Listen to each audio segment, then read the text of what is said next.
Okay, so this is the third topic under index number in the series of statistical and econometric methods. Here is the list of content as always. So here we are going to study splicing of index number. So it is basically a process that combines two or more index numbers covering different base years into a single series. It is called splicing. So it's like if you have different set of data and you want to combine it into one single series, then this splicing is used. Now let us take a very simple example, like you have two sets of index number representing prices of certain different goods in different region, for example. So here we might splice them together, and that will create a composite index representing the overall price change across both the regions.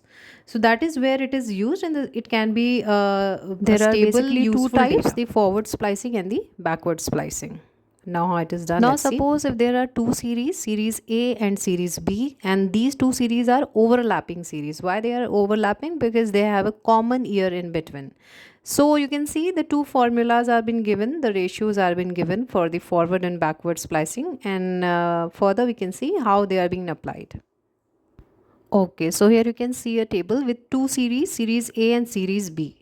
Now if series B is spliced with the series A, where the series A starts from 1998 and goes till 2000, and series B starts with 2000 and goes till 2003. So here the forward splicing will be applied, and the formula is index B of the current year multiplied by index A of common year. Common year is 2000 year upon 100. So the current year here will become the first year of series B. For example, the common year, the index will be the same. But if we go and see for 2001, here the index B of current year would be 125. And it is being multiplied with 120, which is the series A index number of the common year 2000. So that is why here it's 125 into 120 upon 100, or we can say 120 multiplied by 125 upon 100.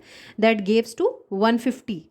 Similarly, other two index are being also calculated, where the current year is being multiplied with the common year index and is being divided by 100. The other gave 174 and further it's 216. Now let's see how backward splicing is done. Let us take the same two series A and series B. Here series A has to be spliced with series B.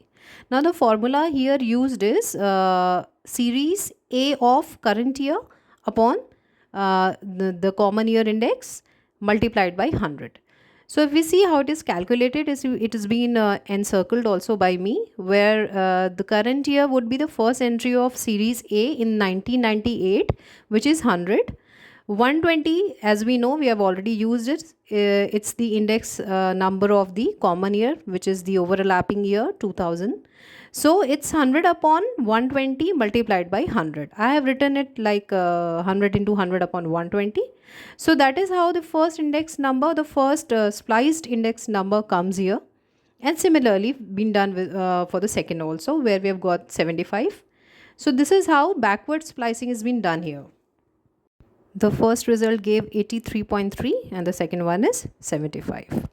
So this is how backward splicing is being done. So in the conclusion, we can only say that splicing is a very efficient and effective tool whenever it comes to data manipulation, or if you want to structure a data in a very efficient manner, whether the data is a huge data or like a scattered data, then it can be a really useful task for that. I mean, a very useful tool for that. So hope I could make you understand it a bit. Thank you for joining.